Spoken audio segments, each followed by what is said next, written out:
Hi everybody, in this video we're gonna talk about one of my favorite classics that I have read so far for the past couple of months. So I haven't read a ton of classics, but other than these I have read English classics, but I'm just gonna talk about Greek classics in this video because I think I'll have a chance to talk about Greek classics in the later video. If you're new here, thanks for stopping by. My name is Bert and I'm in my first semester of our liberal arts master program. It is actually my first time making this kind of video, so I am not sure how to make this kind of video. So it'll be great if you could let me know in the comment section what you think about this video. Let's just get into it. So what have I been reading so far? Like I said, I'm going to focus on Greek plays that I read in the past couple of months, and these are the Iliad by Homer, and the Odyssey by Homer, and Oresteia by Achilleus. So this is the trilogy containing Agamemnon, Libation Bearers, and Eumenides, and the Oedipus cycle containing Oedipus Rex, Oedipus at Colonus, and Antigone by Sophocles. So this is also a trilogy, and many more. I got at least 5 other Greek books that I'm going to read for the upcoming classes and also for fun. So I'm very excited to read, but for now I am going to talk about the Iliad, which is my all-time favorite because there are so much going on in this book. If you see this book, it's pretty dense, it's pretty thick. The book itself is contains 24 chapters, but as I'm digging more into the Greek literature, I realized that a lot of them are based on the Iliad, actually, in terms of the story and the character. It is just continuous. For example, we have this Oresteia. The trilogy begins with Agamemnon, and Agamemnon is actually one of the central characters in the Iliad. So it really helps if you read Iliad first and then read Agamemnon. Yeah, so the play begins with Agamemnon's return from the Trojan War, which is what this book is about, the Trojan War. And Agamemnon is murdered by his own wife and her lover. So yeah, so it's definitely continuous. And many themes that appear in the other trilogy as well keep making me want to go back to the Iliad because there are just so many aspects of human drawn in this play. Really quickly, I just want to summarize this book just enough for me to be able to explain why this is my all-time favorite. There are 4 characters that I want to focus on. So the first one is Achilles. He's the greatest warrior in all Achaia in Greece, who is half mortal and half immortal. So his father is mortal and his mother is a goddess. And secondly, Agamemnon. It is the same Agamemnon that I talked about here. And he's the commander of whole Greek or Achaean army. And third, Hector. Hector is the greatest warrior in Troy, and he's also the prince of Troy. And finally, Priam. Priam is the father of Hector, and therefore the king of Troy. So the play begins with Achilles getting angry at Agamemnon and stepping out of the war. But when Patroclus, Achilles' dear friend since his childhood, is killed by Hector, anger completely takes over Achilles, who then gets back to the war and starts slaughtering the Trojan warriors, including Hector, the greatest warrior in Troy.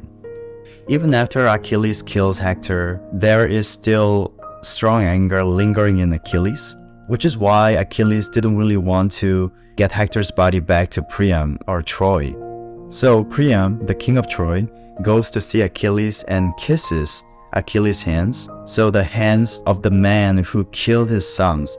He killed many of his sons, including Hector, but Hector was his favorite. The Priam's favorite. Eventually, Priam wins his son's body back and brings his body back to Troy, and the play ends with Hector's burial. Lastly, I want to talk about why this is my favorite, my all-time favorite, and why this is going to remain my favorite. Like I said earlier, there are a lot going on in this book, and there are so many things to think about when you read this book, like immortality, life, nature, and fate, war, life, The list goes on and on. But what interests me the most is the theme of anger and character of Achilles as a half-god. I think the final scene is just incredible, where Priam kisses Achilles' hands, the hands of man who killed his son, and Achilles finally opens up all his emotions, thinking about his own father. I think the moment is just very powerful and very touching to me. I'll just go ahead and read it out, the paragraph that I was talking about. And I'm gonna skip some bits in the middle. Tall Priam came in unseen by the other man, and stood close beside him, and caught the knees of Achilles in his arms, and kissed the hands that were dangerous and manslaughtering, and had killed so many of his sons. But now Priam spoke to him in the words of a suppliant. Achilles, like the gods, remember your father, one who is of years like mine, and on the doorsill of sorrowful old age. And they who dwell nearby encompass him and afflict him. Nor is there any to defend him against the wrath, the destruction. Yet surely he, when he hears of you and that you are still living, is gladdened within his heart, and all his days he is hopeful that he will see his beloved son come home from the trot. But for me, my destiny was evil. I have had noblest sons in Troy, but I say not one of them is left to me. 50 were my sons, when the sons of the Achaeans came here. 19 were born to me from the womb of a single mother, and other women bore the rest in my palace. And of these violent Ares broke their strength in the knees of most of them. But one was left me, who guarded my city and people, that you killed a few days since as he fought in defense of his country, Hector, for whose sake I come now to the ships of the Achaeans to win him back from you. And I bring you gifts beyond number, honor than the gods, Achilles. And take pity upon me, remembering your father. Yet I am still more pitiful. And here comes the powerful line, my favorite line. I have gone through what no other mortal on earth has gone through. I put my lips to the hands of the man who has killed my children. So he spoke, and stirred in the other a passion of grieving for his own father. He took the old man's hand and pushed him gently away, and the two remembered as Priam sat huddled at the feet of Achilles and wept close for manslaughtering Hector, and Achilles wept now for his own father, now again for Patroclus. The sound of their mourning moved in the house. Then, when great Achilles had taken full satisfaction in sorrow, and the passion for it had gone from his mind and body, thereafter he rose from his chair, and took the old man by the hand, and set him on his feet again, in pity for the grey head and grey beard, and spoke to him and addressed him in winged words. Ah, unlucky, surely you have had so much evil to endure in your spirit. How could you dare to come alone to the ships of the Achaeans and before my eyes, when I am one who have killed in such numbers such brave sons of yours? The heart in you is iron. Come then, and sit down upon this chair, and you and I will even let our sorrows lie still in the heart for our grieving. There is not any advantage to be won from grim lamentation. From here on, the lines sort of show who Achilles is as a half-god and half-man. Such is the way the gods spell life for unfortunate mortals, that we live in unhappiness. But the gods themselves have no sorrows. There are two urns that stand on the door sill of Zeus. They are unlike for the gifts they bestow. An urn of evils, an urn of blessings. If Zeus, who delights in thunder, mingles these and bestows them on man, he shifts and moves now in evil, again in good fortune. But when Zeus bestows from the urn of sorrows, he makes a failure of man, and the evil hunger drives him over the shining earth, and he wanders respected neither of gods nor mortals. Such were the shining gifts given by the gods to Peleus from his birth. Peleus is his father, Achilles' father, who outshone all men besides for his riches and pride of possession, and was lord over the Myrmidons. Thereto the gods bestowed an immortal wife on him, who was mortal. But even on him, the god piled evil also. There was not any generation of strong sons born to him in his great house, but a single all-timely child he had, and I give him no care. As he grows old, since far from the land of my fathers I sit here in Troy, and bring nothing but sorrow to you and your children.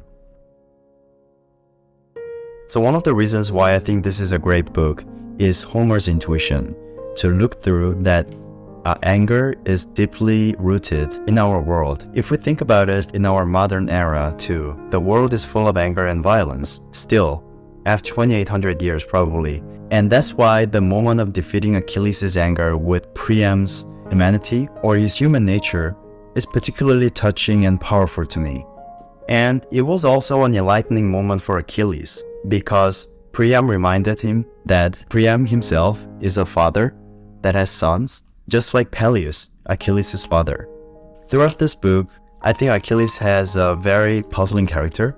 Perhaps it's because Achilles is a half-mortal and half-immortal. So that's why the passage where Achilles talks about the lack of sorrow in gods helps me to understand who Achilles is. It seems to me that he's trying to distance himself from the immortals, and he's proud of himself as a mortal because he has a mortal character that immortals don't, which is sorrow. Okay, I think I'm just gonna stop here because I think the video is going to get very long and boring.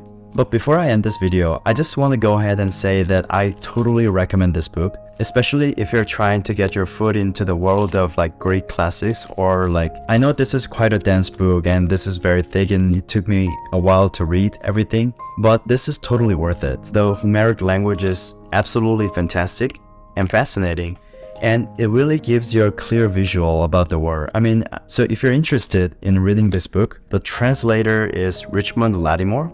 The publisher is the University of Chicago Press. So if you already read the Iliad, I wonder what you make out of this scene. Or if you haven't, what is your favorite book or classic or Greek literature, anything?